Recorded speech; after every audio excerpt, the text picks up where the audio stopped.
I want to get your thoughts on this. I often see though, if businesses, or there's a funny story actually here, which is true, of in the 1600s of how these Dutch settlers bought Manhattan Island for like $20. Did you hear about this? No. It's really fascinating. So there was a bunch of Dutch settlers through the Dutch India Company, I believe. They came to Manhattan and they were trying to use Manhattan Island as a fur trading outpost. And they bought Manhattan Island from the natives. It wasn't even money. They gave them some material things that were equivalent to like $30 today in modern dollars. And I think about like a deal like that, it's like probably one of the best deals you could ever have. Eventually the English came over and they took that back, obviously. But yeah, I mean, I kind of see those deals everywhere, I feel, looking back. Yeah, there's certainly, for instance, we just bought a piece of property, and that property, the people who needed to sell. And so we were basically able to do this transaction where they funded us this piece of land that we eventually want to turn into something else. And so we didn't do a bank transaction, we did seller financing with the land. And, that it's up a lot in, the 3 years since we bought it. So I do think you just start to look at things different. You see an empty lot, you see a building with a, for sale sign, and instead of going sad, like, oh man, what happened there? Or I wonder what they're going to do there. You just start to empower yourself to go, do I want to do something there? And that I think is really, really important. And we think about that as like startups have normalized that. It's like, yes, you can start a business. Here's the problem with startups. On average, you lose money for 3 years. 90% of them don't make it over any rolling 10-year period. Those that do make it, they, on average, pay the entrepreneur $40,000 to $60,000 a year, which is great salary, but not that great for all the risk you took for 3 years and probably how much money you had to plow into it. I was just at a laundromat today. I actually had sold one of our laundromats to this bigger company. And I was up there talking to them today, and they started their location. They didn't buy it. It cost them $2 million to start that location and was 9 months behind. Now, there's a couple of problems with this. Laundromats, my biggest laundromat that we ever invested in, I wasn't the full owner, I think made $3 million a year top line revenue, which means, I don't know, what were they making? Maybe $100, $150, $200, $300,000 a year profit. Well, if you put, 2.1 million in and you're only getting 300 out plus 9 months of no payment, you're in the hole pretty quick there. And so I just think as often as possible, we should use what we already have and we can build on it as opposed to thinking that it is somehow inherently better to start. Yeah. And I'm not saying that there's no risk in any of this. There totally is. And we've got to be careful about debt. We've got to be careful of leverage. Like I always love the Warren Buffett quote. No, it was Charlie Munger who says, the most common way a man goes broke is 3 things: liquor, ladies, leverage. And then Buffett said, what my friend Charlie meant to say was there's only really one, called leverage. And so we have to be careful with leverage and debt, but we can also use it wisely. Yeah. Talking about buying a business and building it up, a lot of people don't realize that Elon Musk bought Tesla. He funded Tesla. Tony Hsieh bought Zappos. Yep. Like these greatest entrepreneurs that we think of today for what they've built, it wasn't built from scratch, right? It was bought and then built. 100%. Yeah. And I think you're exactly right. And in fact, I think a lot of entrepreneurs today feel massive pressure to come up with a brilliant idea, but 60% of why startups fail is product market fit.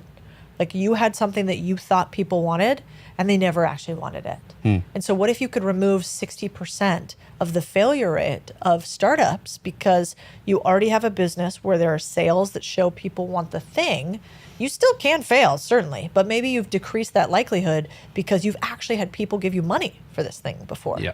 And so, I think it's very under-realized for sure. And like anything, when you talk about money, people start to lay emotions on top of it and go, well, it can't be that easy. You're oversimplifying it. And the truth of the matter is, anytime we're talking on a podcast, it's oversimplified for sure. But I don't think that acquisitions are easy but they can be simple. And that is something I wish I knew when I was younger. It's like, I don't need to be a mathematician, and I don't have to be a rocket scientist to understand how a laundromat works, to be able to properly price something, and to be able to pull together dollars in order to buy something. It's like you buy anything else. You figure out if you can afford it, you figure out what the risk would be one way or the other, and then you figure out if you can run the thing. And I think we should just apply that to assets in the same way that we do liabilities. Yeah. What about selling businesses? You know, you've bought a business, you've sold multiple businesses at this point. What are some things people should think about to ensure that a sale does go through? Because most sales don't. Yeah. And how can they start preparing for a sale? Yeah, we have a whole segment in the book that I think is really useful. We call it the cash out cake. It's kind of, I like it because it gives you a visual of like tiers of a cake. So there's multiple tiers that are important to get your business sold. And the good thing about learning deal making in buying is you get in the buyer's mindset. So you're like, ooh, now I know how to talk a buyer into buying my business because I am a buyer. I understand. And so for the cash out cake, if you want to sell your business, one of the most important parts of the business overall is the same thing on the buying side, which is, is this business profitable? Does this business have like trusted financials that I can understand, where I can see if it is really profitable, historical and tax returns? Does this business have systems and processes that tell me that it's a business, not a job? So have you actually documented how this business works? Have you ever, as the owner, stepped away from the business to show that somebody else could run the business overall? The next level is, does it have a management tier? So is this a business that has talent and employees that can keep the business running, as opposed to a one-man show, which has a lot more risk? Yeah. You know, does the business also have a high probability of future success, as evidenced by past success? So how could you de-risk the potential for this business to fall apart? That might look things like diversified customers, not just a single point of failure. That might look like recurring revenue. So future transactions, you can almost predict when they're coming. That might look like projections that you hit over time. So here's what my historical returns looked like. Here's also what my historical projections looked like, to see how much variance or how much one was off versus the other. And there's a full process that we talk about for how to sell a business, just like how to buy a business. Because I do think business owners never think about the exit. And if you own a business right now, there will be some point in your life in which you will want to get out. I know that for sure. Every single business owner at some point will want to sell for the right price and right terms.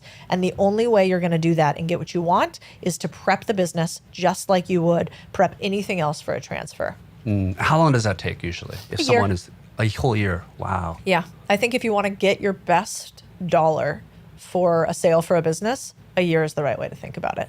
And do you recommend owners to have a number in mind before they even try to get a valuation or offers? Well, I mean, you can think whatever you want. It's just what is real. So I think, for an owner, sure, $1 billion. But I think what's more reasonable is that small businesses typically sell from anywhere from 2 to 3x profits in the sub $10 million category. In what I'll call Main Street businesses. You can also look, like we have a community, the Contrarian community, where we help people buy and sell businesses. But in there, we use an institutional data provider that can tell you what the historical returns were for businesses sold in each sector and geography and size. Oh, wow. So there's a lot of data very out there. Valuable. Yeah, it's not cheap for us to use. I think it costs me $100K a year. Okay. But this helps you have a third-party valuation. You also can get a third-party evaluation, but I'd rather people start themselves, because it's, you want to be able to make sure that you believe what the person values your business at. And a lot of that is really based on profit. Like for almost all businesses, unless you have a tech business or a hyper-growth business, it's profit. And so you want to maximize your profit over the course of a year, ideally, and you want to minimize your downside risk. And we have a few really simplistic calculations on how to do that. But I can promise you, if you start early before you want to sell, then when you eventually think about selling, you'll be really happy. And also, don't get freaked out. If you don't have all this stuff in your business right now, that's totally okay. Most business owners do not. You don't have to have it to sell. It'll just help you increase the price. And also, you'll be shocked how much easier it is to run your business when you have a 13-week cash flow that you use, when you have projections, when you have budgets. Like Contrarian Thinking right now, our media business, because I didn't run it for profitability for a long time, didn't have a lot of those things. And then when I went to put in the, let's say, particular budgets for each group, which I didn't really have. I didn't know what was right to spend on media. So I said, well, we're going to spend what I think is appropriate. And then once I started to normalize how much we were spending, it's like, okay, well, now we need budgets. And let's see who does best with the money I give them, which is how I think about a budget. But in the beginning, you won't have that. And that's totally okay. Most small businesses do not. Yeah.